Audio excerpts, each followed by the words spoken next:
E aqui no meu podcast, o podcast do Jorge, eu recebo um amigo que é conhecido de outro canal.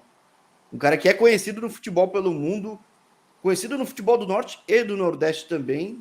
E dá para dizer que já é conhecido no futebol do Sergipe, porque volta para o Atlético Gloriense e voltando a fazer um bom estadual, né, Fernando Dourado? Seja bem-vindo. Satisfação, Jorge, em falar com você, né? Sempre, você criando sempre programas com muita qualidade, né? Não só os entrevistados, como o entrevistador também, que é uma pessoa, é um pesquisador, é um historiador do futebol. Isso aí eu falo porque acompanho o seu trabalho também. Tenho muito orgulho de tê-lo como amigo e ser entrevistado por você também. Sim, eu gosto de falar. Quando eu vejo a gente falando tanto de futebol pelo mundo, a gente vê que muita gente acaba voltando para o Brasil. E quando volta, eu vejo, putz, tem muita gente aqui que eu poderia estar falando, tem muitas histórias e também, assim como fora do Brasil, tem muita gente não diria esquecida, na verdade sempre olha os mesmos, no Brasil tem também. Eu estou em São Paulo, você está em Sergipe, assim como já falei com gente em outros estados, tem muitas histórias muito interessantes e a sua não deixa de ser uma vez mais, porque ano passado o Atlético Gloriense foi a surpresa, num regulamento que era mais apertado, mais difícil chegar numa fase final, quase chega lá. Como é que chega o Atlético Gloriense para esse estadual agora em 2023? Ano passado, nós pegamos a equipe com 3 pontos, né? Deixamos com 15. Eu digo sempre que o grande lance do Atlético Gloriense é uma diretoria extremamente organizada, uma gestão. Olha, o presidente tem 33 anos de idade, Caramba. professor Gabino Barros, professor de educação física, professor Janderson Paixão como diretor também jovem, professor Faguinho, professor Valdir, o Zé, quer dizer, uma diretoria de pessoas jovens, cada um no seu setor, fazendo com que o clube se profissionalize em todos os aspectos. Então, para você ter uma ideia, eles são tão organizados que eles têm mais de 10 patrocinadores na camisa. Isso é questão de credibilidade, que é algo muito raro hoje no futebol brasileiro. E salários extremamente em dia. Agora, dia 25, 26, nós completamos o mês com a pré-temporada e eles pagaram a primeira folha e no dia 26. Então, isso é um diferencial, né, de um grupo mesclado com jogadores experientes da região e jogadores jovens também. E nós fizemos uma pré-temporada de 21 dias e estreamos com uma equipe que já vinha há 60 dias trabalhando e o segundo jogo contra o Confiança, que era uma equipe que vinha há 70 dias trabalhando. É curioso, ou seja, nem teve tanto tempo de preparação. Bom, primeiro, vamos lá. Aquilo que a gente fala tanto, que às vezes é bom fora do Brasil, normalmente, não sempre, mas costuma ser, que aqui deveria ser regra para todo mundo, mas que é pagar em dia, né? Acaba sendo diferencial, infelizmente. Um é pagar e depois pagar em dia, né? Mas acho que justifica também o fato de dar essa tranquilidade, não a tranquilidade, mas digo, dar confiança nesse tipo de trabalho.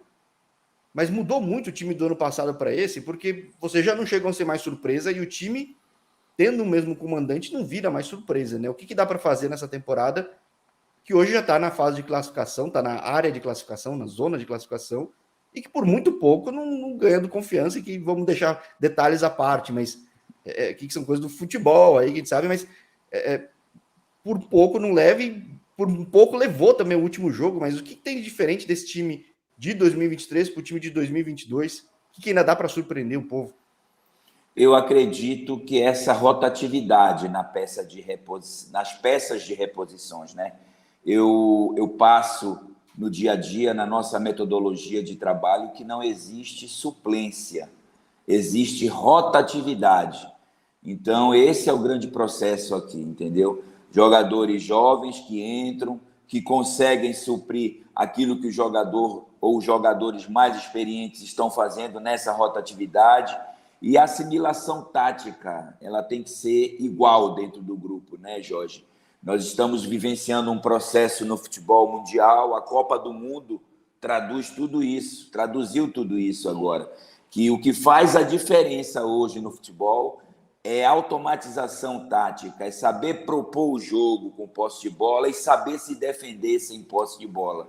Então, essa é a tônica do futebol. O futebol estudado para passar por uma prática dirigida, troca de ideias em uma comissão técnica. Eu tenho um auxiliar técnico que foi meu preparador físico ano passado, que é o Amiel, e lançamos o William, que vinha da base do clube, oportunizamos e está fazendo um trabalho sensacional como preparador físico. Aí eu trouxe um treinador de goleiros experiente, que é o Juninho, que já esteve no América do Rio, rodou o interior de São Paulo, trabalhou na Bahia comigo. Tem o Dagil, que é um atleta conhecido aqui na região de Sergipe, que jogou 8 anos em Portugal, que também faz parte da minha comissão comum dos auxiliares. Então, isso tudo é uma interação. Em futebol, você não faz nada sozinho, é uma troca de ideias. E aí os resultados acontecem, né? Quando você interage, quando você vai para uma videoanálise de um jogo do adversário e depois debate com os atletas os pontos fracos, os pontos vulneráveis e os pontos fortes. Então, eu acredito muito que esse é um diferencial do futebol contemporâneo que nós acreditamos como conceito de jogo. E colocou na cabeça e consegue passar para o pessoal de que não é impossível, né? Acho que a Copa ajuda a mostrar, mas outra coisa no dia a dia. E outra coisa também é ter um exemplo real, né? Que nem você me falava fora do ar, que é uma coincidência de fatores que eu gosto do pessoal do Matsumoto no Japão. Jogador teu que você revela e um ano depois, pouco mais que isso, sei lá, tá no futebol japonês, que é um futebol que exige muito taticamente, ou seja, já não tá contratando um cara despreparado, ou seja, chega numa praça boa e que exige, ou seja, vem com esse selo de qualidade para mostrar que, ó, não, de fato tá gerando gente muito boa aí, né? Você não tocou num ponto agora crucial. Quando eu cheguei ano passado no Atlético, diziam que o Lucas era um jogador de segundo tempo. Não existe jogador de segundo tempo em futebol e não existe em futebol jogar por uma bola. Eu derrubo totalmente essa tese. Lucas eu lancei em um jogo contra o Confiança, no Batistão, o qual nós montamos um esquema em 4 dias de trabalho, baseado em um jogo que eu tinha assistido do Confiança contra o maior rival dele, que é o Sergipe. O Lucas foi um dos maiores destaques e fez uma competição mantendo uma regularidade. Após a competição, foi disputar a Série D na equipe do Lagarto e hoje está no Japão. É isso que eu digo, a oportunidade é feita a todos. Basta que se tenha aplicação. E o contexto tático diz tudo hoje, Jorge. Não adianta você ter uma qualidade técnica diferente se você não tiver a disciplina tática. Hoje, se você não marca, você não joga.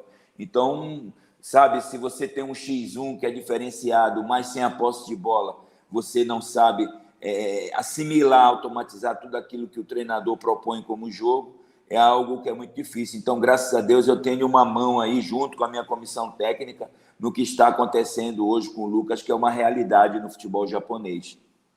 E a tua realidade hoje, de fato, que muda o regulamento do torneio, acho que dá para ter mais expectativa, pelo menos nesse sergipano, né? Dá porque a fórmula de competição, todos contra todos, né? E os 2 primeiros classificam-se automaticamente e do terceiro ao sexto vão disputar um mata-mata. E os 4 últimos fazem o torneio da morte, com 2 caindo. Eu só não concordei muito com esse torneio da morte, porque geralmente os 2 últimos já caem automaticamente, né? Mas a federação fez algo pensante na parte de cima para ajudar a valorizar a competição este ano.